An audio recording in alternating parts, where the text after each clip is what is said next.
Praise the lord. ప్రభువైన యేసుక్రీస్తు వారు ఈరోజు మనకు అందిస్తున్నటువంటి వాగ్దానం ఆదికాండము 21వ అధ్యాయం 22వ వచనం. నీవు చేయు పనులన్నింటిలోనూ దేవుడు నీకు తోడై ఉన్నాడు. అబీమెలెకుతో అబ్రహాము బేరం.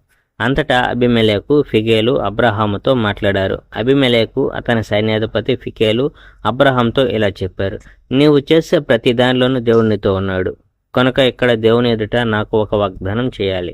నాతో నా పిల్లలతో నీవు న్యాయంగా వ్యవహరిస్తావని వాగ్దానం చేయాలి.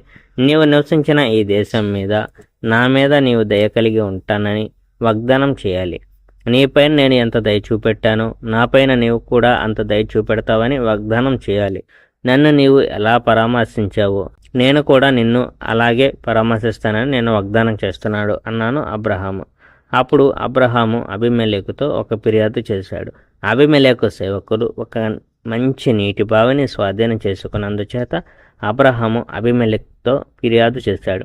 కానీ అబీమెలెకు, ఇది ఎవరు చేశారో నాకు తెలియదు, ఇంతకుముందు ఈ విషయం నాతో నీవు చెప్పలేదు అన్నాడు.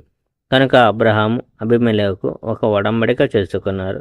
ఆ ఒడంబడిక సూచనగా కొన్ని గొర్రెలను పశువులను అబీమెలెకుకు అబ్రహాము ఇచ్చాడు.